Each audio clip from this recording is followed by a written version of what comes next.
Bonjour tout le monde! Alors, ça me fait plaisir de vous accueillir pour ce mini-causerie sur les traces de la conformité dans les institutions financières. Alors, vous saluez nos participants dans la salle. Pour les participants dans la salle, vous savez qu'un petit lunch qui va vous être remis. Petit souci avec le traiteur. Alors, le lunch est en route, il vous sera remis pendant la présentation. Je veux aussi saluer nos participants qui sont en ligne. Alors, merci beaucoup de vous joindre à nous pour cet événement. S'il y a quoi que ce soit, vous pouvez écrire là, dans l'outil conversation, on a une équipe là, qui suit l'événement avec nous en ligne. Alors, je me présente, Cynthia Duquet.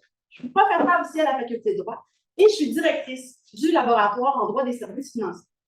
Alors, le laboratoire, on a bien appelé le LADFI. C'est une unité mixte de recherche ici qui veut développer et favoriser l'interaction entre les activités d'enseignement et de recherche en droit des services financiers. Alors, on pense aux bancaires, à l'assurance, aux valeurs mobilières et aussi à la planification financière. Donc, ce qu'on souhaite faire, nous, au laboratoire, c'est préparer une relève qualifiée. J'ai des beaux exemples dans la salle. On veut stimuler la recherche sur les enjeux qui sont importants et on veut aussi contribuer à l'éducation en organisant des activités de vulgarisation, comme on le fait ce midi avec les midis causeries. Alors, l'objectif ce midi, c'est vraiment de rendre accessible le droit des services financiers et différents sujets. Donc, le sujet, ce midi, la conformité au sein des institutions financières. Pour ce faire, j'ai avec moi des intervenants de choix. J'ai eu la chance de leur parler déjà avant l'événement. On a échangé beaucoup sur la question. Alors, je suis vraiment très contente de les recevoir aujourd'hui pour qu'ils puissent tout parler de conformité. Alors, à côté de moi, j'ai Jean-Christophe Bernier, qui est avocat à la direction des affaires juridiques à l'Autorité des marchés financiers. Et si j'ai bien compris, accessoirement étudiant avec nous à la même temps. Encore, c'est correct, on aime ça comme ça. On a aussi Isabelle Primo, qui est conseillère principale en conformité, gestion des risques au mouvement des jardins. J'espère que j'ai dit le titre correctement. Valeurs mobilières des jardins. Valeurs mobilières, parfait. Et Annie-Ève Arcan, qui est directrice en conformité réglementaire aux affaires juridiques chez Beneva. Alors, ils auront la chance tout au long de la présentation de parler un peu de leur expérience, de leur rôle en matière de conformité, de la nature de leur travail. Donc, je vais les laisser au moment opportun dans la présentation, vous en dire plus à ce sujet. Alors, pour ma part, vous l'aurez compris, je vais animer l'événement avec la gardienne du temps pour qu'on tente de respecter l'heure qui nous est réservée et je vais également m'occuper de la période des questions à la fin de l'événement. C'est possible qu'on déborde un peu à la fin pour la période des questions, mais pour mes étudiants dans la salle qui ont un cours à 12h30, n'hésitez pas, vous allez à votre cours, vous êtes tout pardonné, si jamais nous, on déborde. Donc, débutons sans plus tarder avec c'est quoi la conformité? Et avant de passer la parole à mes intervenants, je vais vous mentionner que j'ai voulu essayer de situer un peu le sujet. En prof d'université, c'est une déformation. Alors, vous savez tous que la conformité, c'est de se conformer à une règle, à un règlement. Là, je voulais des définitions plus complexes, plus travaillées. Alors, je suis allée voir mon bon vieux dictionnaire juridique et la plupart, pas de définition de la conformité. Alors là, je me suis retournée vers mon régulateur, l'Autorité des marchés financiers. Pas de définition dans le glossaire de l'autorité non plus. Alors moi, j'ai trouvé que ça mettait en lumière le fait qu'on avait certainement besoin de ce midi-causerie pour définir le terme, parler plus amplement de la conformité, notamment au sein des institutions financières. Alors, pour vous en dire plus sur ça, je vais d'abord demander à Jean-Christophe de me parler un peu de la vision du régulateur. C'est quoi l'objectif, l'utilité de la conformité pour vous? Oui, premièrement, je voudrais remercier le professeur Duclos de l'invitation. C'est vraiment apprécié. La faculté de droit également pour le support pour l'organisation de ces événements-là. L'autorité, c'est certain, ça nous tient vraiment à cœur de pouvoir partager avec vous aujourd'hui. Pour revenir sur la conformité, c'est vrai qu'il n'y a pas de définition, puis je vais y revenir plus tard, surtout en développement réglementaire. Des fois, il faut éviter de créer une définition qui peut avoir une différence avec le sens commun d'un terme. Donc, oui, le mot conformité peut se retrouver dans le dictionnaire commun. Puis, essentiellement, c'est vrai que par après, on ne la redéfinit pas nécessairement dans nos instruments, autorité, soit des règlements ou encore des lignes directrices. A priori, dans son expression la plus simple, le professeur Duclos a dit, c'est la bonne chose, c'est le respect des normes applicables à l'institution. C'est la première des choses. Par après, il faut savoir comment cette obligation-là, ou plutôt cette fonction-là, on parle de fonction de conformité, va transcender au sein de l'institution. C'est des membres clés. On parle d'une fonction, comme je vous dis, c'est des membres clés dans plusieurs équipes à plusieurs niveaux hiérarchiques qui vont s'assurer du respect des normes applicables à l'institution. Comment? En outillant le personnel par soit les politiques, soit les procédures, puis s'assurer de donner une ligne de conduite par rapport aux normes qui leur sont applicables. Puis l'utilité ultime, je dirais, il y a plusieurs perspectives qu'on peut prendre pour ça. La perspective que nous, on priorise, c'est celle de la protection du consommateur. Donc, la première utilité, c'est nécessairement d'éviter les mauvaises pratiques préjudiciables pour le consommateur. Donc, je dirais un résumé, là, dans leur plus simple expression, c'est ça la conformité, mais je vais laisser mes consoeurs. Oui, certainement, parce que j'aimerais ça vous entendre, mesdames, sur, là, on a vu l'aspect régulateur, comment ça se passe au sein des institutions. J'aimerais ça vous entendre sur l'activité en soi, la conformité, puis le côté un petit peu plus, je vais dire terre à terre, les bons vieux départements de conformité, là, pour que les gens comprennent bien. Annie-Ève, je te laisse. Alors, bonjour tout le monde. Moi, chez nous, Beneva, c'est une compagnie d'assurance et un distributeur aussi de produits d'assurance. Donc, chez nous, la conformité, c'est vraiment ce qu'on appelle une deuxième ligne de défense. Donc, c'est une fonction corporative comme la gestion des risques liés aussi, qui est en charge de surveiller les risques. C'est le risque de non-conformité au règlement ou aux lois applicables à Beneva. Trois lignes de défense, excusez-moi, si je peux un peu vous expliquer en quoi ça consiste. La première ligne de défense, c'est vraiment les opérations qui, eux, sont responsables des risques qu'ils génèrent. Donc, on parle de la souscription, la vente, la tarification, etc. La deuxième ligne de défense, c'est les fonctions corporatives qui surveillent les risques, donc la gestion des risques, la conformité. Et on a aussi la troisième ligne de défense, qui est l'audit interne, qui, elle, a vraiment le mandat d'apporter une garantie indépendante que la gestion des risques chez l'institution financière est bien gérée. Donc, c'est vraiment le rôle de la conformité. Chez nous, la conformité est avec les affaires juridiques, dans la grande vice-présidence des affaires juridiques. Principalement, c'est des avocats. Mais il y a aussi des non-avocats qui travaillent avec nous. Non, mais merci. J'avais demandé de bien nous préciser un peu, parce qu'on parlait de deuxième ligne de défense, donc c'est bon d'avoir le portrait global, de voir un peu où ça se situe, là, la conformité. Peut-être, Isabelle, au sujet de département de conformité, comment ça se passe?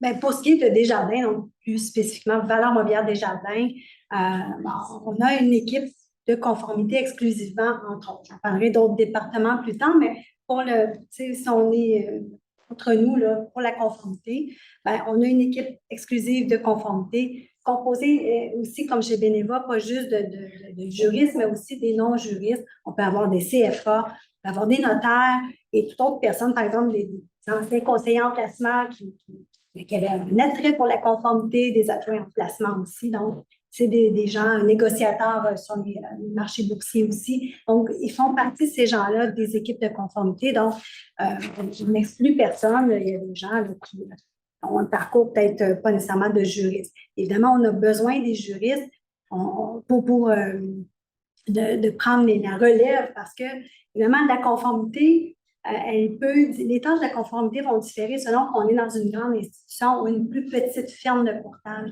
Dans les grandes institutions, comme chez nous, Desjardins, on ne fait que de la conformité. Par contre, on a dans d'autres départements, des juristes qui vont travailler au sein des équipes de traitement des plaintes, protection des renseignements personnels, blanchiment d'argent, affaires juridiques, évidemment. Alors, ce sont des départements en soi, au même titre que la conformité. Alors, pour les grandes institutions, chacun respecte ses tâches. Pour les petites institutions, bien, on couvre très large. Donc, à la conformité, bien, c'est à la fois la conformité, les affaires juridiques, le traitement des plaintes. Donc, on est de tous les projets à la conformité et on a souvent beaucoup de juristes avec nous, mais tout le monde, avec son expertise du domaine, peut aider. Donc, c'est un peu ce qui se passe pour la conformité. Mais là, vous allez dire, c'est quoi la différence conformité et affaires juridiques? Donc, la conformité, il y a une petite nuance, évidemment, ça se ressemble, mais au niveau affaires juridiques, bien, eux, ils vont donner des opinions, des conseils juridiques. Alors que du côté conformité, bien, c'est davantage un rôle pour définir les activités du courtier en matière de conformité uniquement, d'évaluer, de communiquer, de surveiller, de donner des conseils, mais en matière de conformité. On ne donne pas de conseils juridiques. Donc, c'est un peu là, la différence conformité et affaires juridiques. Il y a quand même un bon rapprochement entre les deux, là, est-ce que je comprends? C'est gris, c'est gris. Non, c'est gris. Puis moi-même, des fois, je me fais chicaner parce que j'ai mis une opinion juridique, mais on dit, ben non, t'es conformité et non pas affaires juridiques. Alors, vraiment, une centaine, non. C'est très compartimenté dans les grands firmes. Dans les petites firmes, on fait de tout. Ah, c'est vraiment intéressant. On aura la chance tantôt de parler un petit peu plus de votre rôle, vos fonctions, qu'est-ce que vous faites directement. Mais avant, surtout pour mes étudiants, j'aimerais ça qu'on discute de conformité à quoi pour les institutions financières. On a parlé des normes tantôt, mais qu'est-ce que ça veut dire, la conformité à différentes normes dans le domaine des services financiers? C'est la conformité aux lois et règlements, bien entendu, applicables aux activités de l'entreprise. Donc, dans le cas de Beneva, c'est à travers le Canada. Il y a aussi des lignes directrices qui peuvent être respectées, des lignes directrices de l'AMF, des lignes directrices d'associations, comme par exemple l'ACAP, qui est l'Association en assurance de personnes. Ça peut être aussi des avis, des guides. La Commission d'accès à l'information commence à en émettre actuellement sur sa nouvelle loi 25. Donc, c'est un gros corpus législatif là, qui est à respecter.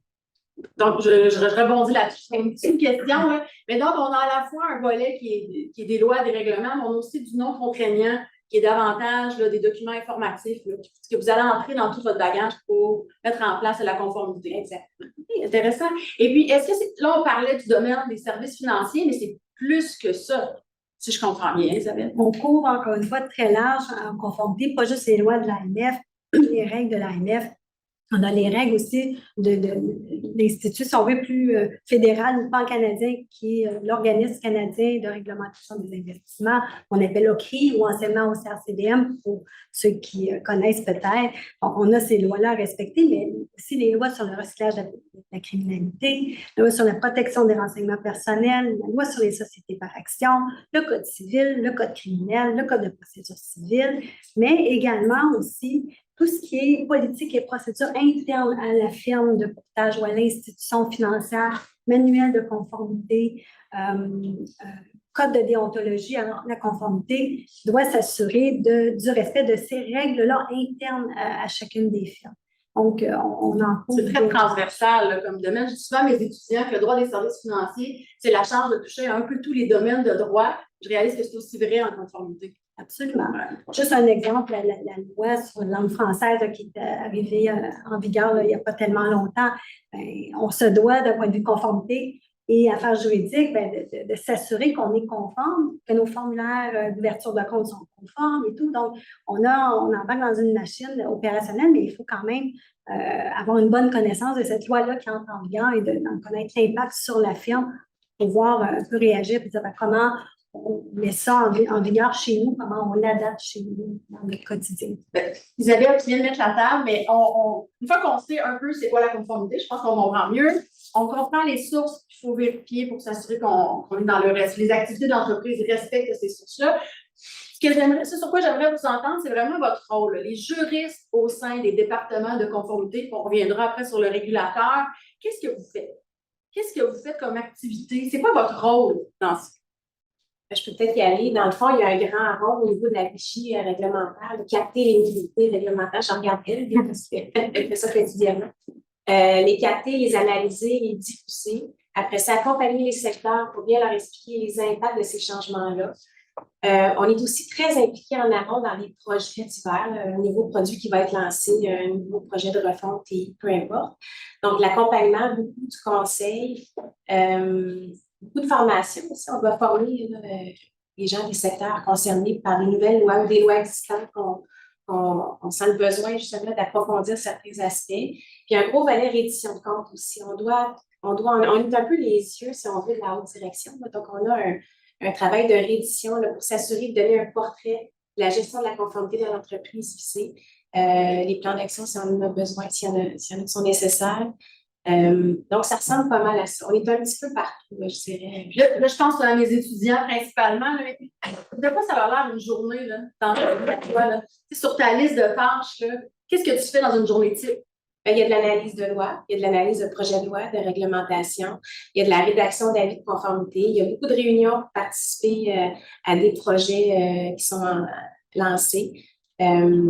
Ça peut être ça, une journée typique. Il peut y avoir un peu de formation au travers, beaucoup de réunions d'équipe aussi, pour qu'on puisse partager entre nous un peu nos opinions, voir comment on s'enligne dans un dossier, partager un peu nos idées sur des dossiers. Donc, je dirais que ça ressemble pas mal à ça. Ce qui est intéressant, mais c'est pas toujours individuel. Il faut travailler pas mal en équipe. Exact. C'est intéressant. Puis là, je me tourne vers Isabelle, puis après ça, je vous promets, on va aller voir notre régulateur. Ben, notre régulateur, personne qui le régulateur. Oui, c'est ça. Mais là, moi, je veux comprendre. Je sais que bon, ça, c'est ce que vous faites avec votre chapeau de conformité dans les activités de conformité, mais c'est plus vaste que ça, un peu ce que vous faites au sein de l'entreprise. J'aimerais ça comprendre un peu la relation entre le département de conformité, l'ensemble de l'organisation et les tâches que vous faites. Ben, effectivement, on a un peu rapport grande échelle avec différents départements. Mais essentiellement, ben, on le sait, le rôle de la conformité, c'est vraiment de définir les activités du courtier en matière de conformité, évaluer, communiquer, surveiller, donner suite, donner des conseils aussi, former, faire des rapports, que ce soit à la haute direction, au conseil d'administration ou autre.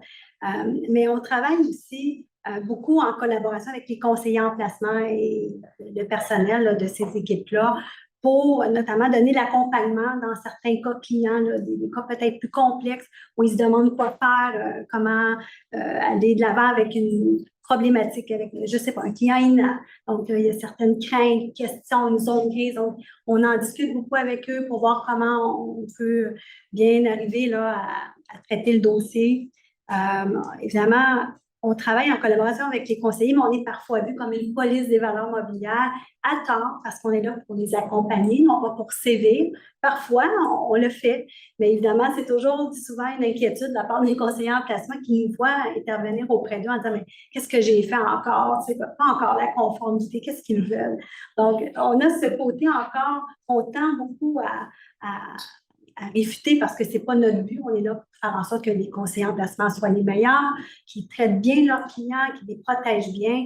Et évidemment, pour la réputation de la firme aussi, on travaille les deux à la fois, autant protéger l'investisseur, la firme nécessairement, mais avant tout, le conseiller a le devoir de bien traiter l'investisseur. Donc, pour nous, c'est notre travail de l'accompagner et non pas de sévir puis de taper dessus. Donc, c'est une pratique qu'on tend beaucoup à éliminer parce que c'est un travail d'équipe. On est là pour ça. J'entends qu'il y a beaucoup de collaboration dans le travail. Donc, je suis rassurée, vous avez des amis au party de Noël. On en a plein. Je suis désolée. La collaboration, elle se fait aussi beaucoup avec les avocats des affaires juridiques, avec le secrétaire général, avec même le chef des relations gouvernementales. C'est pas juste avec les secteurs opérationnels. Là. Même entre collègues d'avocats, il y a une grande collaboration aussi qui se fait là, parce qu'on est chacun notre rôle. Mais même avec d'autres départements, qu'on pense au TI, on pense aux opérations, aux finances. Il y a des projets de loi qui ont des impacts sur tous ces départements-là. Et évidemment, un peu comme du droit, il y en a dans tous les aspects de notre vie, du droit, de la conformité aussi, il y en a partout. Et donc, conformité, on est souvent de tous les projets. On a quelqu'un qui travaille sur une question, une autre question, une autre question. Donc, on est très, très sollicité. On est partout, la conformité. Donc, pas juste vraiment affaires juridiques et conformité, mais tous les différents départements. C'est quand même bien diversifié comme travail. Est-ce que vous, là, je sors d'une petite question déjà prévue, là, mais je me dis, est-ce que dans votre travail, vous vous surspécialisez dans certains éléments? Dans vos équipes, il y a des gens qui se spécialisent dans l'application de certaines lois ou de. Non, c'est variable? Ben, chez nous, je dirais oui. Là, on finit par avoir un créneau parce que c'est trop vaste. En tout cas, pour Beneva, les activités sont trop vastes. Là. Donc, on finit par avoir certaines personnes qui ont plus une expertise dans les domaines précis. Ouais. Ça se développe avec le temps aussi. Des fois, on a intérêt pour différents sujets. Moi, j'aime beaucoup donner de la formation. Je pense que ça ne paraît pas. Donc, les gens m'envoient beaucoup former. Je pense que c'est comme ça qu'on a été mis dans le lien. Donc, on développe chacun. Des fois, moi, j'ai beaucoup d'intérêt pour les clients vulnérables. Donc, c'est quelque chose qui me tient à cœur. Donc, de façon un peu insigneuse, on nous attribue ces dossiers-là ou si on les travaille peut-être un peu plus, on montre notre intérêt. Donc, on peut y aller aussi par nos choix des fois, pas juste de se faire imposer des dossiers. Oui, on se fait imposer des dossiers, c'est comme ça, mais des fois, on peut suggérer à nos supérieurs de dire, ben moi, j'aimerais travailler sur tel type de dossier. Ben, souvent, ils vont rester à l'écoute. Alors, ça fait que c'est varié pour nous au quotidien. OK, intéressant, merci. Là, nous allons de l'autre côté, de l'envers du décor. Donc, avec Jean-Christophe, pour voir un peu comment ça se passe au niveau de l'autorité. Les gens qui travaillent en conformité, vous aurez compris qu'il n'y a pas un département de la conformité. Vous corrigerez si je me trompe. Il n'y a pas un département de la conformité comme on vient de discuter là, au sein de l'autorité, mais il y a quand même des gens qui ont un rôle à jouer dans la conformité des institutions financières. J'aimerais ça t'entendre de ce sujet-là. Oui, l'autorité, mais comme la plupart des régulateurs, en fait, on divise cet aspect-là en deux volets. Le premier volet, c'est le développement des normes. Donc, ça, c'est un peu en préventif. C'est pour, justement, détecter potentiellement des lacunes dans l'encadrement applicable, puis les corriger avec le développement des nouvelles normes, soit par un instrument réglementaire, ligne directrice, ou même des outils, de plus en plus, on utilise ça, des outils de vulgarisation, comme des guides de conformité, comme des avis, comme des instructions générales pour les valeurs mobilières. Ça, c'est des instruments soft, je suis désolé l'anglicisme, mais c'est des instruments non coercitifs qui nous permettent de vulgariser ce qu'on veut faire. Donc, ces équipes-là, qu'on appelle policy, encore un anglicisme, on est pris dedans chez les régulateurs, mais les équipes politiques, qu'on pourrait appeler, c'est leur rôle de développer les normes. Ils travaillent en collaboration, c'est sûr, avec les affaires juridiques eux-mêmes, mais aussi les autres équipes qui sont plus au niveau du terrain. Justement, au niveau du terrain, là, on arrive un peu plus dans l'application des normes. Il y a des équipes de surveillance et d'inspection. Essentiellement, ils font la même chose, mais auprès d'entités différentes. La surveillance, c'est auprès des institutions financières. Les inspections, c'est auprès des intermédiaires. Mais essentiellement, leur rôle, c'est de regarder avec les équipes de conformité des institutions financières, par exemple, le respect des normes, puis de s'assurer que s'il y a des correctifs à apporter, qu'ils les apportent dans un délai imparti. Donc, ces équipes-là, au fur et à mesure, peuvent faire des inspections sur place, des inspections à distance. Ils reçoivent la documentation, soit de façon prévue par la loi là, à chaque année, semestriellement, etc. Ou encore, ils demandent l'information quand ils ont un doute ou ils ont besoin de vérifier, justement, si l'institution respecte les normes qui lui sont applicables. Je dirais que dans ces équipes-là, c'est très multidisciplinaire, mais en même temps, pour vrai, à l'autorité, il y a un gros bassin qui ont une formation de juriste. Autant en inspection, en surveillance qu'en développement des normes, parce que ça nécessite une bonne connaissance du droit. C'est sûr, ça nécessite aussi d'autres capacités, d'autres connaissances, mais essentiellement, le droit, c'est quand même important. Donc, on retrouve là, énormément de gens qui sont soit juristes, soit avocats, mais qui font pas, en fait, d'opinion juridique. C'est plutôt développement normatif ou surveillance puis inspection. OK. Ça, c'est intéressant. C'est quoi vos attentes, les attentes de l'AMF en termes de conformité? Quand tu les regardes, là, c'est quoi que tu as hâte dans ce là? Mais qu'est-ce qui doit être respecté? Quand là, vous regardez la façon macro, là, qu'est-ce que vous recherchez? Mais c'est sûr que la conformité a énormément évolué. Tu sais, je veux dire, c'est un concept qu'au début, on parlait de déontologie. On parlait des déontologues d'institutions financières au début des années fin 90, début 2000. Et là, ça a évolué vers la culture de la conformité, un concept que je pense sur lequel on va revenir plus tard. Mais, OK. À ce niveau-là, justement, on a développé... excusez, j'ai perdu l'idée avec ça. Non, c'est correct. Culture de conformité. Oui, c'est ça. Ce qui s'est développé, c'est, oui, je l'ai dit tout à l'heure, la conformité, la plus simple expression, c'est le respect des normes en soi. Puis par après, on s'est dit, il faut aller derrière la lettre de la norme. Il faut aller voir qu'est-ce qu'on est capable de faire, puis d'aller plus loin encore. Donc, la culture de conformité, elle évolue vers, justement, on passe ce que j'appellerais une approche de thick in a box, qui est cocher des cases, vers une approche plus holistique, plus multidisciplinaire, puis de regarder justement derrière l'esprit des lois, comment je fais pour améliorer mes pratiques à titre d'institution financière, puis m'assurer de, notamment, le respect des intérêts du consommateur.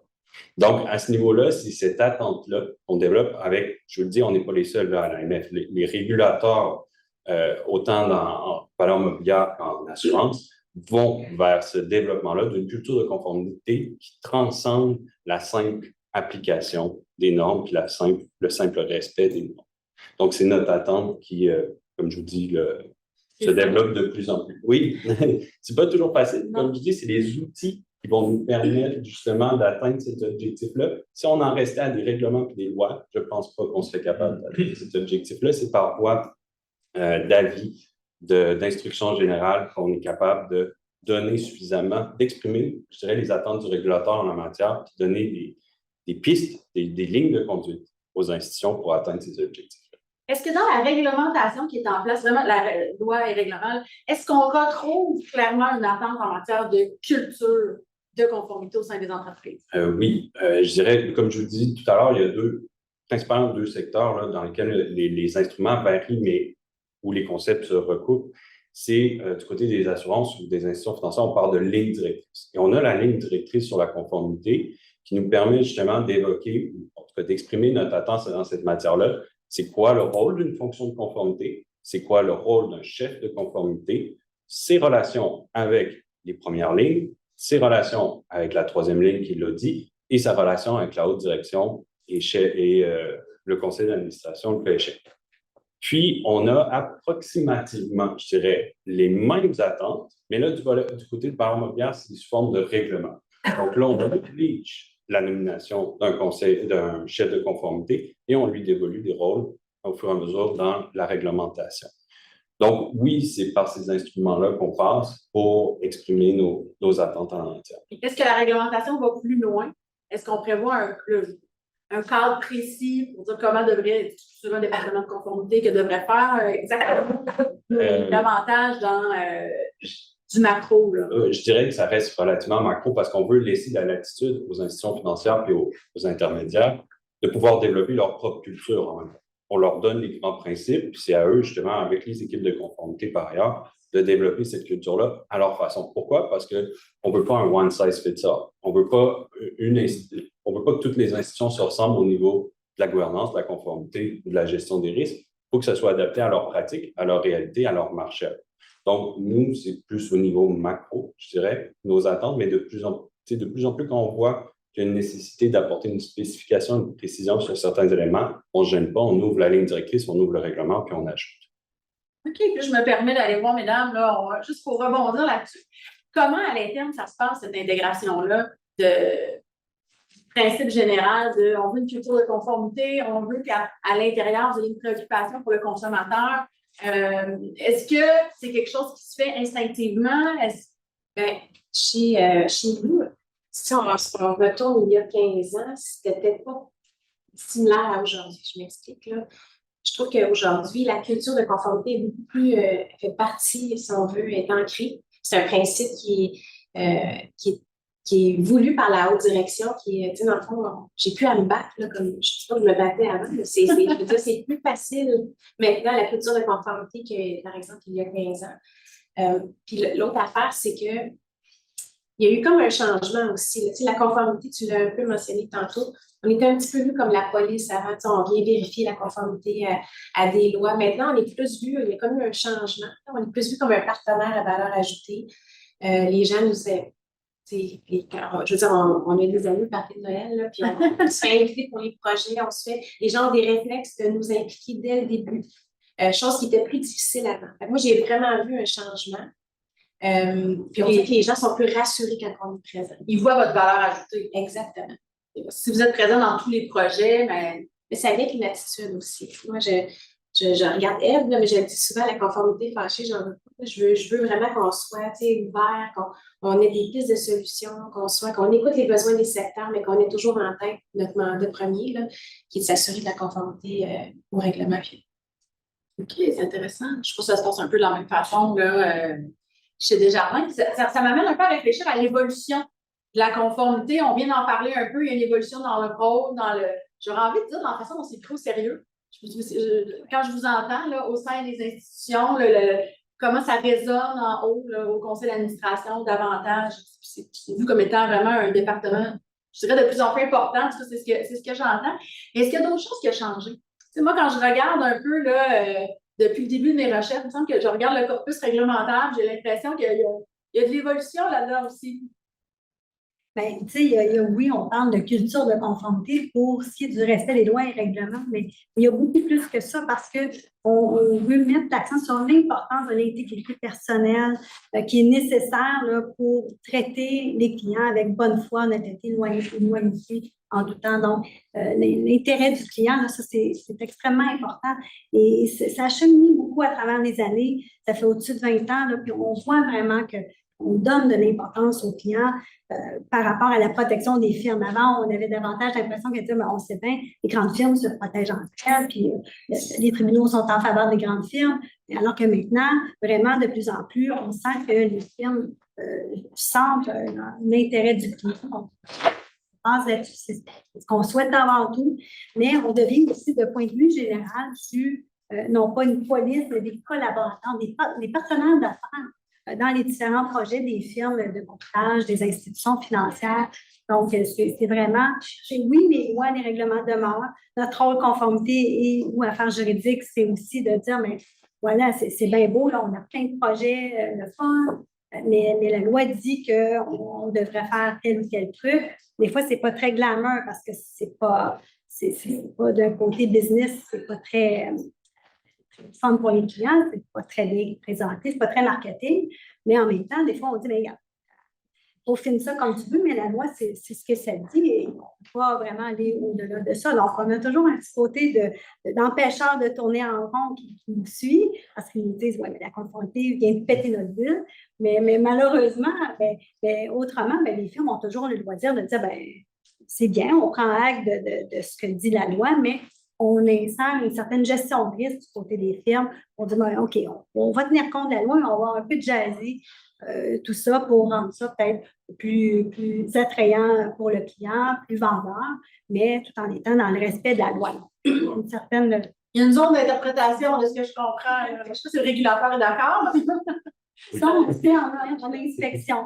Mais on parle du fait que les choses ont changé. Puis moi, ça me fait penser dans la salle, probablement même les gens là, qui sont en ligne. Tout le monde connaît la fameuse affaire Marc-Ariane, dans le cadre duquel il y a des épargnants qui se sont fait flouer là, pour plus d'1 million de dollars. Et dans cette décision-là qui a été rendue là, par la Cour supérieure, le juge mentionne noir sur blanc que la conformité avait un objectif, les intérêts de l'entreprise.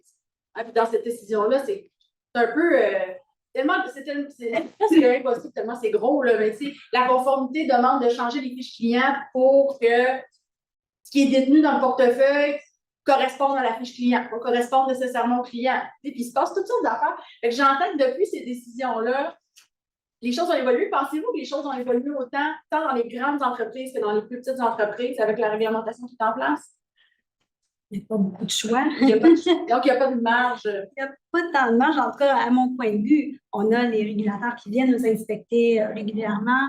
Donc, on doit rendre beaucoup de comptes. Ils scrutent à la loupe là, toutes nos politiques, procédures, processus et tout.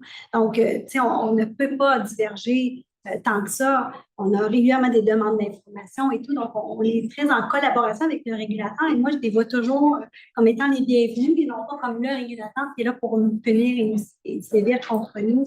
Ils sont là pour nous aider pour qu'on soit meilleur encore dans l'application des lois et règlements. Ils nous donnent des pistes de solutions que des fois, dans notre quotidien, on ne voit pas vraiment parce que, bon, oui, on se parle entre institutions, mais bon, évidemment, des fois, on n'échange pas toutes nos pratiques. Alors, parfois, et souvent même, les inspecteurs nous disent, voici, vous n'êtes pas conforme pour tel point, et voici la façon qu'on voit que d'autres firmes le mettent en application. Alors, sans nous donner des secrets sur les autres firmes, mais quand même nous donne des pistes de solutions sur comment on pourrait faire mieux pour répondre, pour remplir l'exigence réglementaire qui n'est peut-être pas respectée totalement dans une institution. Donc, j'en comprends que les gens du régulateur ont aussi des amis au parti de Noël. Absolument. Puis, est-ce que la tâche est plus lourde qu'elle était? Parce que, je reviens de la réglementation, on a l'impression qu'il s'en ajoute toujours un petit peu, des lignes directrices, des documents informatifs qui expliquent les attentes. Oui, moi, je dirais que c'est vraiment le défi qu'on vit actuellement. Le corpus législatif ne cesse d'augmenter, les attentes du régulateur augmentent toujours aussi. c'est pareil dans les autres provinces canadiennes. Donc, oui, effectivement. Si on essayait concrètement de donner une idée, est-ce que vous avez l'impression qu'à chaque mois, à chaque année, il y a des choses qui s'ajoutent? C'est-tu vraiment constant? C'est ça vient par bloc un peu de réforme dans le secteur? C'est une bonne question. Là, Au niveau des lois, à chaque année, on a une, deux lois assez majeures. Je pense que c'est la loi 25 qui restreint la protection des responsabilités. Ça nous occupe sensiblement à temps plein et plus. Mais là, on attend des éléments de l'AMF. Un jour. pas de pression. C'est ça. Donc, c'est à chaque année, il y a quelque chose. Il y a pas, C'est une constante mise à niveau un peu de tout ce que vous avez en place là, pour encadrer les équipes. C'est jamais fini. C'est pas fini tant que c'est pas fini, hein. Il y a l'expression qui dit ça, mais c'est un peu ça. Il me semble qu'avant, on avait certains moments dans l'année où c'était peut-être plus tranquille. On pouvait peaufiner nos trucs à l'interne, nos politiques, procédures et tout ça dans notre ménage. Mais là, jamais, on est toujours à bout de ça, vraiment. On se sort à peine la tête de l'eau qu'il y a une autre règle, une loi, quelque chose d'autre qui rentre en vigueur. Donc, les équipes ne suffisent pas. On veut embaucher, mais souvent, nous, on nous dit oui, mais là, parce qu'on n'a plus de budget, là, vous êtes déjà assez nombreux à la conformité. Donc, faites ce que vous pouvez avec ce que vous avez. Ce qui est correct aussi, on ne rapporte pas évidemment de sous, on est là en prévention. Donc, d'un point de vue gestion de patrimoine et tout ça, d'un point de vue business, ben, c'est correct, c'est comme ça la vie. Mais nécessairement, on voit que les équipes de conformité en ont beaucoup plus sur les épaules de façon constante. OK, c'est intéressant. C'est drôle, j'avais la discussion hier avec mes étudiants dans mon cours par rapport à ces enjeux-là. On parlait d'un modèle où on opposait production et sécurité. Donc, production, c'est toujours une rétroaction immédiate. Production, on peut penser à opération, banque. Toujours une rétroaction immédiate. On sait toujours, si on investit en production, on va pouvoir mesurer facilement le retour, alors que si on investit en sécurité, là, je dirais en protection, c'est quelque chose qui est plus diffus. On ne le saura pas tant qu'il n'arrivera pas un gros événement majeur, un gros problème majeur. C'est toujours, on parle du dilemme pour la haute direction dans l'allocation des ressources, parce qu'il y a toujours un penchant naturel pour aller donner davantage de ressources en production, justement, pour ces éléments-là. Je trouve que ça fait écho un peu à cet aspect-là, ce que tu viens de nous parler, là, Elisabeth. Ça m'amène, on a parlé un peu d'évolution, puis je veux nous garder du temps pour les questions. Alors, on peut vous préparer, envoyer ça aussi là, dans une petite conversation pour les gens qui sont en ligne. Je veux nous parler vers où on s'en va en conformité. On a commencé à en glisser un mot. On finira peut-être par le volet là, recrutement ou vers où l'emploi en conformité s'en va. Mais la conformité en tant que telle, là, comment le régulateur amène la culture d'entreprise, vers où c'est appelé à évoluer dans les prochaines années? Ben, moi, je dirais qu'il y a deux choses. La première des choses, puis je rebondis un peu sur ce qui a été dit, il ne faut pas que ça devienne un feu de paille, la conformité. Puis moi, je vais vous avouer, j'ai une expérience de conformité en Europe et c'était le cas. On adoptait les normes réglementaires en matière de valeur mobilière, puis le règlement, la directive MIFID, c'était le branle-bas de combat. Et là, le recrutement allait à fond. C'était des étudiants par batch de 20, puis on travaillait le vendredi soir, etc. Et là, c'était tellement segmenté le travail de chacun des individus que je veux dire, il y a quelqu'un qui faisait un tableau Excel une journée, puis faisait il était assis sur sa chaise le reste du temps. Ce que je veux expliquer là-dedans, c'est qu'il faut éviter justement que, oui, il y a peut-être une croissance des instruments normatifs, mais en réalité, il faut une optimisation de la conformité en ce sens qu'il faut garder les acquis, comment on a monté les projets anciennement, qu'est-ce qui a bien été, qu'est-ce qui a mal été, et éviter de paniquer à chaque fois qu'il y a un nouveau projet, puis dire j'embauche, je développe, tout est nouveau, j'ai pas, tu sais, repartir des bases, en fait. Et c'est ça l'essentiel pour le régulateur, c'est l'optimisation de la fonction de la conformité au sein des institutions financières, parce que, essentiellement, puis pour l'avoir vécu encore personnellement, comme je dis, la première chose qu'on développe une norme, oui, on a le souci de l'impact pour le consommateur, mais oui, on a le souci également de l'impact pour l'institution financière. Ça, c'est important parce que, essentiellement, s'ils ne sont pas capables de la mettre en place, la norme, s'ils ne sont pas capables de la respecter dès le jour 1, quel est l'avantage? On va être soit obligé de les punir, puis ça, ce n'est pas nécessairement ce qu'on veut. On veut être capable de justement les entendre sur le sujet. Je dirais qu'en termes d'optimisation, comme je dis, il faut éviter justement je vais revenir là. En termes d'optimisation, justement, il faut éviter de ne pas avoir de dialogue avec les institutions financières. Et de leur côté, il faut avoir une certaine transparence envers le régulateur. En ce sens que dès qu'on a un projet réglementaire, la première chose qu'on entend, c'est ça va nous prendre du temps, ça va nous coûter de l'argent. C'est vrai, ils sont de bonne foi quand ils disent ça. Puis on peut pas en faire fi non plus. Mais c'est à nous, après, d'aller les outiller, leur donner des instruments, puis de les écouter, puis d'être capable de développer soit un échéancier, soit un plan stratégique pour les amener à dire vers où on veut que vous soyez d'ici quelques années, avec quels instruments, quelles normes, etc. Et c'est à eux, après, comme je vous dis, à optimiser de leur propre côté la fonction de conformité pour dire oui, je suis capable d'implémenter ça, oui, je suis capable d'avoir cette culture-là d'ici telle année. Le dialogue et la transparence, c'est tellement important entre les institutions financières, puis je pense qu'on le développe de plus en plus au Québec, justement, avec l'autorité puis les institutions québécoises, en gère aussi, qui pratiquent au Québec, mais c'est là, c'est vraiment ça. Puis d'éviter, comme je dis, les enjeux de feu. Comme j'ai vécu en Europe, là, comme je disais, les enjeux de feu de paille où soudainement, gros projet qui arrive sur la table, on engage. L'année d'après, il n'y a plus personne, il n'y a plus de perspective d'emploi parce qu'il n'y a plus de projet. Nous-mêmes, comme régulateurs, on ne peut pas dire que d'ici 5 ans, on sort 5 projets, on ne le sait pas. C'est les marchés qui évoluent, on ne norme pas pour normer. Et ça dépend tout le temps. Fait que je veux dire, il n'y a pas une prévisibilité qu'on est capable de donner aux institutions financières, mais c'est cette culture-là qui va être capable de s'adapter aux différentes périodes de temps. C'est vraiment intéressant parce que quand tu parles d'optimisation, j'entends une préoccupation chez les régulateurs à la fois de la protection du consommateur, mais aussi du fardeau administratif et financier. Puis c'est intéressant de revenir à la base de c'est quoi la protection du consommateur. Souvent, dans nos études, on essaie de définir ce concept-là. Vous aurez compris que j'ai quelque chose pour les définitions. On essaie de définir le concept. Puis le concept de protection, tant du public que du consommateur, comprend aussi un volet service accessible.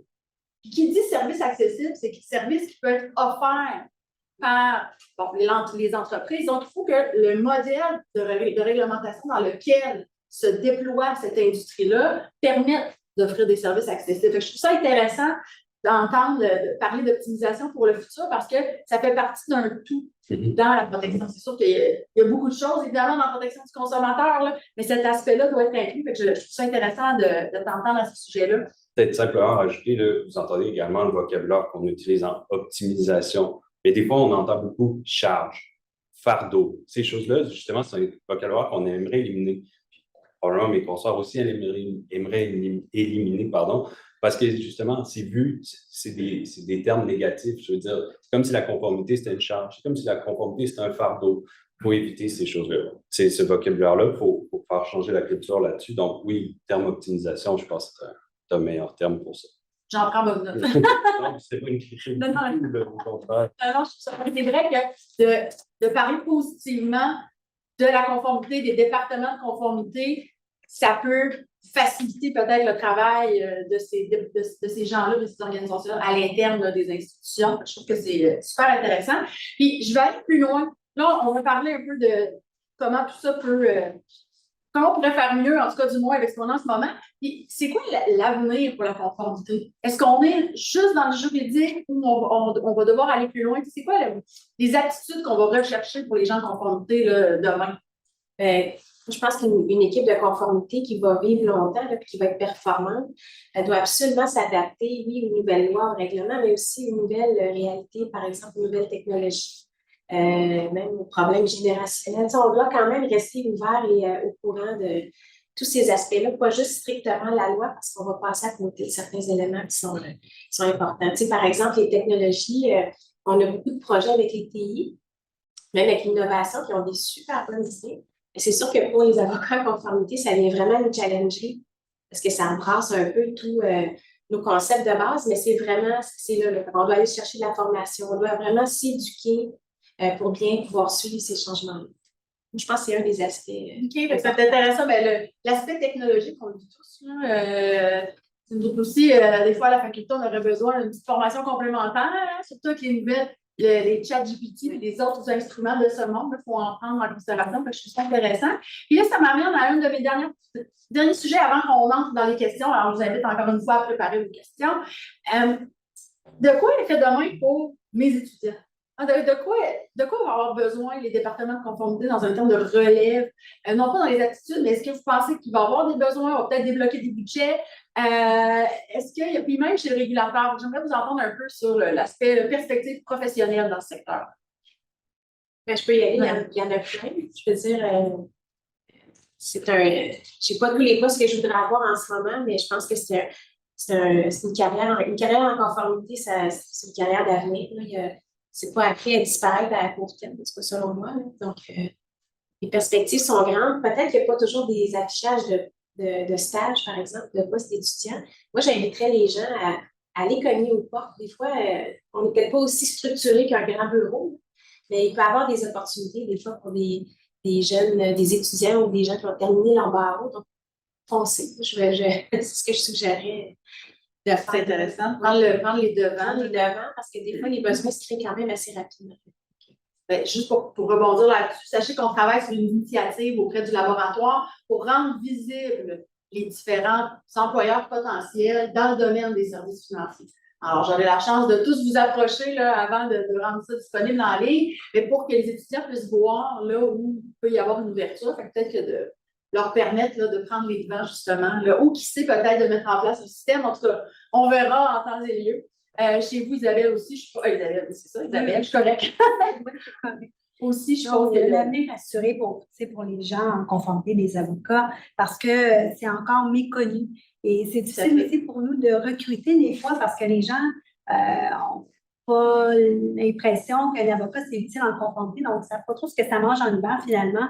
Donc, on est au même point où, quand j'ai commencé il y a une vingtaine d'années, j'ai une amie qui m'avait référé un poste en conformité. Et moi, je sortais de la pratique privée comme avocate et tout. Fait que là, mon ami me dit, ben, il y a un poste en conformité, ils ont besoin d'un avocat.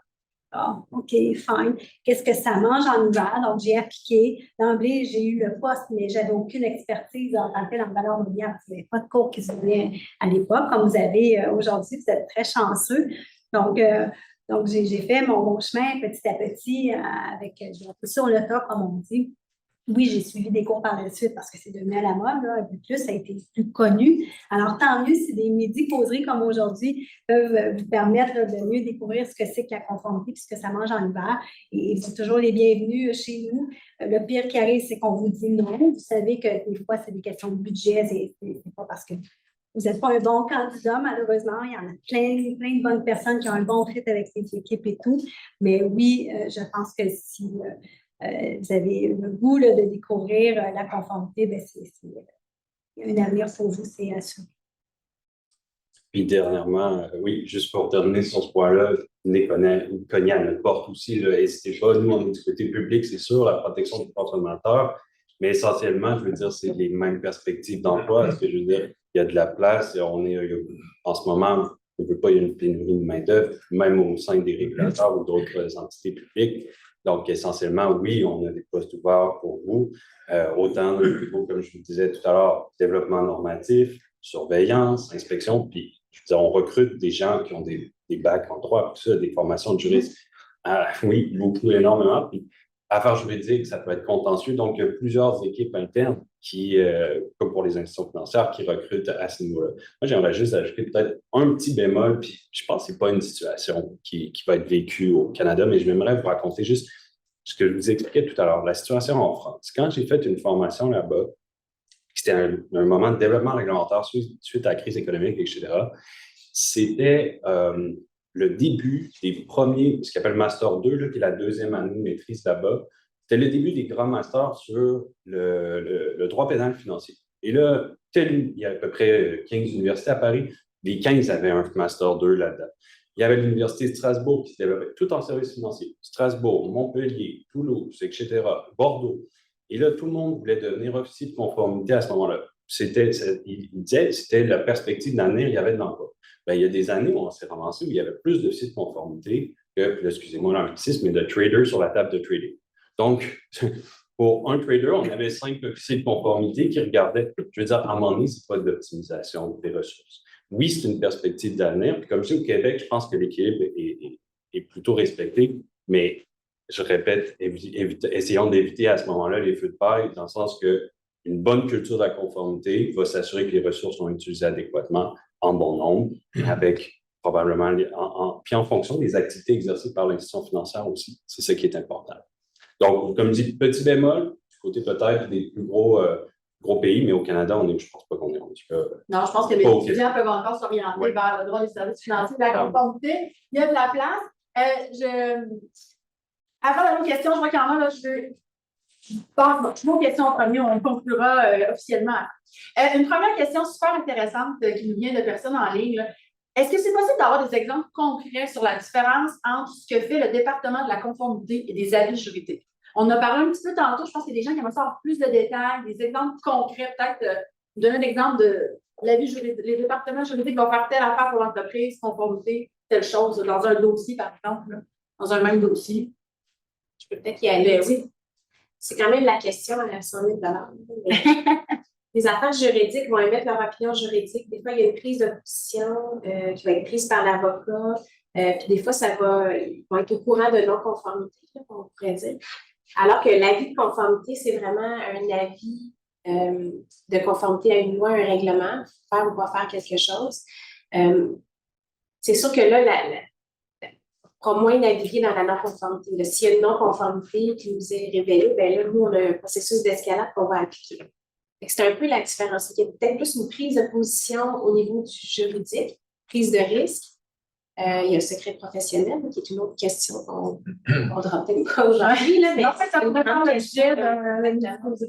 Mais ce n'est pas toujours noir ou blanc. C'est souvent très gris. Peut-être pour aider, les mandats aux affaires juridiques viennent comment dans l'entreprise? Ça vient d'où exactement? C'est conformité, on a compris un peu la source de votre travail. Affaires juridiques, ça vient comment les mandats sur leur table? Ça vient des clients directement, c'est ça que la question, c'est ça. Des clients directement? Des clients internes. Ah oui, c'est bien. Les départements, les secteurs d'affaires, les secteurs corporatifs vont adresser leurs demandes directement aux affaires juridiques. Donc, conformité. Tu peux poser des questions plus pointues.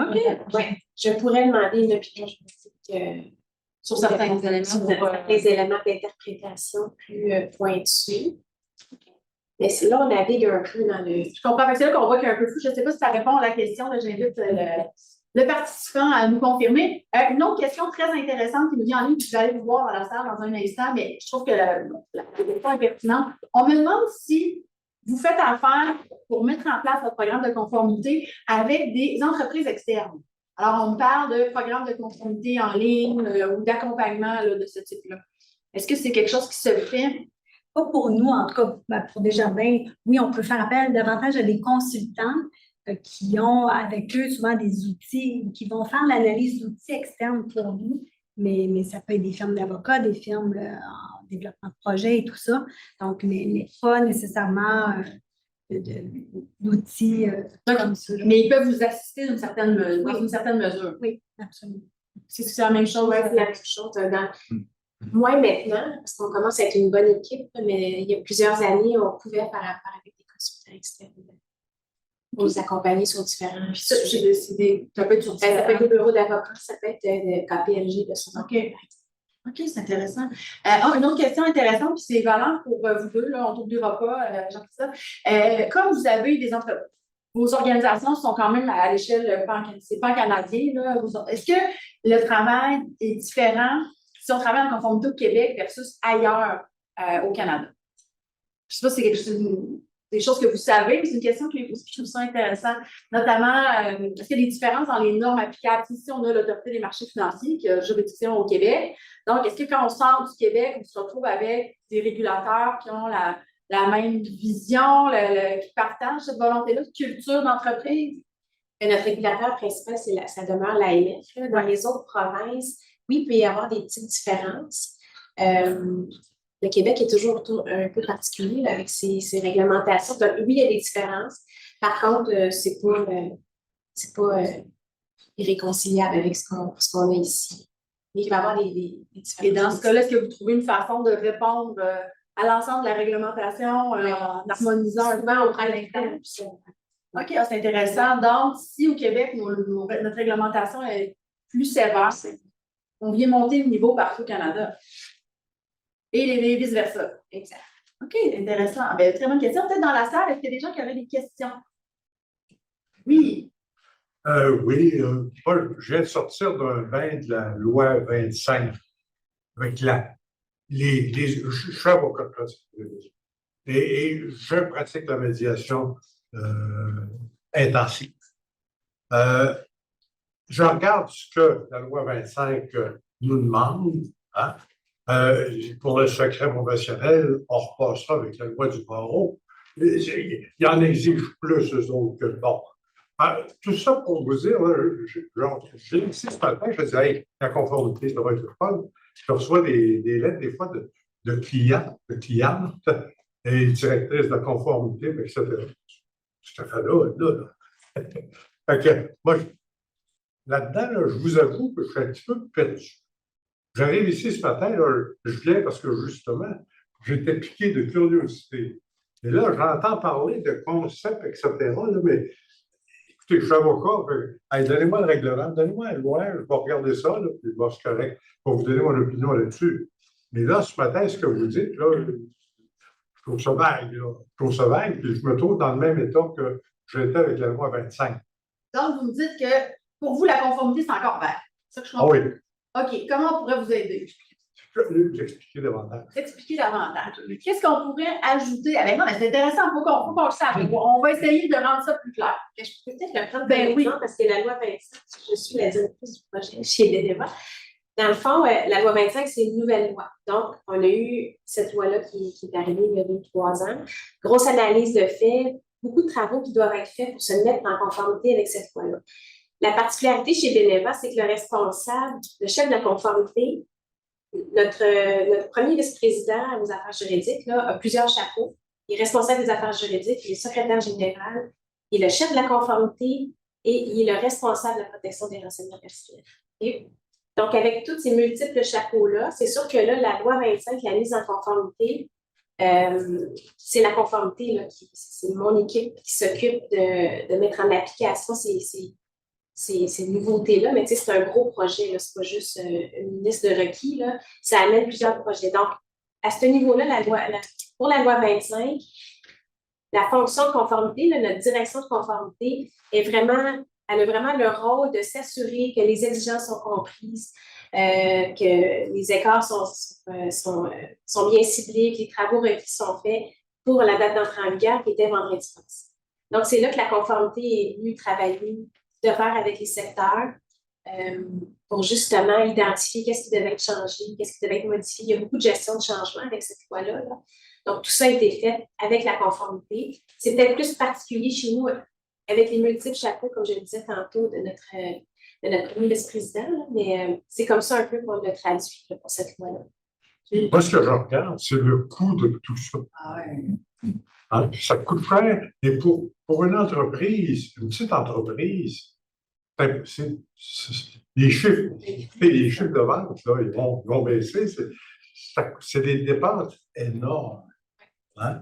Puis la loi 25 aussi a marqué, je fais mon niaiseux un petit peu, là, et je l'ai étudié pas mal. La loi 25, on n'a pas les règlements, c'est ce que je trouve dommage. Ils vont sortir bientôt. Mais j'ai hâte de voir comment est-ce qu'ils vont appliquer ça avec des amendes exorbitantes. Je vous dis, c'est. Promets, on organise un midi-causerie juste sur ce sujet-là prochainement. Qu'est-ce que vous en pensez? Ah, lui, il est bon là-dedans. Ah, ben là, je vais le contacter. Mais moi, je trouvais votre commentaire intéressant sur le fait. Si on essaie de résumer ça bien simplement, la conformité, là, que vous sortiez d'ici avec quelque chose de faire. Il y a un bassin de règles et de règlements, de lois, de règlements qui s'appliquent aux institutions financières. Les gens de la conformité, là, il faut qu'ils comprennent toutes ces lois-là, tous ces règlements-là. Il faut que ce soit clair pour eux, pour qu'ensuite, ils puissent traduire ça dans des politiques sur comment on va agir au sein de l'entreprise pour respecter les règles. Hein? Ça peut être plus simple que ça. Donc, leurs fonctions là-dedans sont multiples. Analyse des lois, analyse des règlements, analyse de tous les autres documents là, qui sont plus à titre indicatif ou non contraignant. On essaie de rendre ça. Vous aussi, faites une tâche de vulgarisation. Vous essayez de rendre ça simple pour les gens des équipes partout dans vos organisations qui vont devoir être en contact avec le consommateur, qui vont devoir les respecter, ces règles-là, qui, dans la réglementation, dans la loi, sont plus compliquées un peu que ce que vous leur amenez. Et vous formez ces gens-là. Est-ce que ça, c'est plus clair? Oui, je vous remercie. Est-ce qu'il y a une autre question dans la salle? Pas une question, Oui. peut-être un commentaire. Je fais un parallèle un peu avec l'inspection professionnelle dans les ordres professionnels. Moi, je suis inspecteur au barreau et souvent, on est perçu un peu comme la police, ce qui n'est pas le cas du tout. Et au contraire, on est là pour essayer de mettre en application des règles qu'on appelle de best practice, finalement. Et souvent, lorsqu'un avocat va être inspecté, il ne dort pas pendant quelques jours, mais finalement, quand on sort du bureau, généralement, il est content parce qu'il avait l'impression que finalement, on lui taperait sur les doigts. Mais ce qu'on fait, c'est qu'on dit, c'est correct, dans le passé, tu as peut-être des choses qui n'étaient pas correctes, corrige ça, puis à l'avenir, ben, mets ça en application, et c'est ça. Et il y a deux volets aussi. Moi, j'aime bien celui que on fait de l'inspection professionnelle pour les bureaux en démarrage. C'est peut-être celui que je préfère, là. Et ça, les gens aussi apprécient beaucoup parce qu'après une rencontre de 3 heures, ben, ça les réconforte par rapport au respect des normes du barreau. Et finalement, ils sortent de là avec des trucs, des choses comme ça qui les aident dans leur pratique et ils sont bien contents de ce service-là. Ce qui est complètement différent du syndic qui, lui, finalement, reçoit du public des plaintes et applique, évidemment, va sanctionner un avocat, alors que l'inspection professionnelle, c'est rare qu'on emmène des gens au syndic. Au contraire, avant d'arriver là, on leur donne des trucs, l'inspection comptable passe là quand il faut améliorer la comptabilité, etc. Et souvent même, on a des suggestions qui sont au-delà des normes réglementaires. Par exemple, on parle de mandat écrit. Ce n'est pas obligatoire d'avoir un mandat écrit quand on est avocat. Et pourtant, si tu veux éviter les problèmes avec tes clients, ben, si tu as un mandat écrit, au moins ta rémunération est fixée, etc. Et pourtant, c'est pas dans la réglementation ou dans la loi. Alors, souvent, les institutions financières aussi ont des normes qui sont au-delà de ce que la loi exige. Alors, pour finalement se donner aussi une meilleure image face au public et assurer aussi, en fait, c'est pour maintenir leur image finalement que ces normes-là sont mises en place. Tout à fait. Un enjeu réputationnel certain là, pour les entreprises. Et c'est intéressant. Est-ce qu'il y a une dernière petite question de la confusion, mais je rebondis sur ça. Est-ce qu'on retrouve le même type d'accompagnement pour des nouveaux inscrits auprès de l'autorité? Oui, effectivement. Puis même au niveau surveillance et inspection, ce que je veux dire, c'est que la sanction, comme vous l'avez dit, monsieur, la sanction, c'est la dernière des mesures. La première chose, c'est l'accompagnement. Potentiellement un rapport d'inspection, un rapport de surveillance qui va demander des correctifs à terme, puis peut-être même des suggestions. Tu sais, je veux dire, si le standard est respecté, fine, peut-être qu'il n'y aura pas de sanction au fond, mais il y a peut-être des pratiques à améliorer quand même sans qu'une sanction soit nécessaire à ce moment. Donc oui, c'est une approche qu'on a également. Puis oui, on a un centre d'information, des équipes dédiées qui, surtout pour les nouvelles activités, par exemple, le courtage hypothécaire est passé d'un régulateur à chez nous. C'est clair qu'on a dévolu des ressources là-dessus là, pour aider les entreprises à comprendre le changement de réglementation, le changement de régulateur, etc. Toute entreprise en démarrage peut nous contacter. Puis on a même au niveau des valeurs mobilières, en lien, en collaboration avec les autres provinces, ce qu'on appelle un sandbox, un bac à sable, qui permet justement à des petites entreprises de tester leur modèle d'affaires, de voir qu'est-ce qu'il y en est, puis qu'est-ce que le régulateur en pense avant de le lancer sur le marché. Donc oui, on a une approche aussi de collaboration avec, de collaboration avec les entreprises émergentes. Intéressant, merci. Merci beaucoup à tout le monde aujourd'hui. On a encore quelques questions là, dans le chat et malheureusement, là, on a déjà là, complété là, notre heure ensemble aujourd'hui. J'espère que vous avez apprécié. Vos commentaires sont les bienvenus. N'hésitez pas à m'écrire ou à écrire à l'adresse générale là, du laboratoire. Un merci spécial à mes 3 intervenants. Ce n'est pas un exercice facile, mais c'est nécessaire pour qu'on puisse faire découvrir là, différents aspects là, du droit des services financiers. Merci à vous, participants dans la salle et participants en ligne également, d'avoir été là en grand nombre. On avait plus de 100 participants aujourd'hui au total. Donc, comme quoi, la conformité, ça l'intéresse tout le monde. Puis moi, j'ai pris des notes. Je dirais que ce qu'on peut retenir aujourd'hui, je reprends une phrase de l'une de vos lignes directrices, c'est que la conformité, c'est l'affaire de tous. La conformité, c'est une histoire de collaboration, parce que je comprends beaucoup. qui est ancré au cœur du juridique, mais qui a besoin d'autres compétences pour être capable de bien faire son travail. Alors, je trouve ça fort intéressant. J'espère que c'est la même chose pour vous aussi. Et je termine en remerciant, là, qui sont probablement en ligne, toute l'équipe des événements de la faculté là, qui rendent tout possible aujourd'hui. Alors, je dis au revoir à nos participants en ligne. Pour ceux qui sont dans la salle, voilà, qui sont finalement arrivés et sont disponibles à l'arrière. Là, si vous voulez les prendre, la salle est toujours disponible. Vous pouvez rester là, pour manger. Alors, bonne fin de journée à tout le monde. Merci.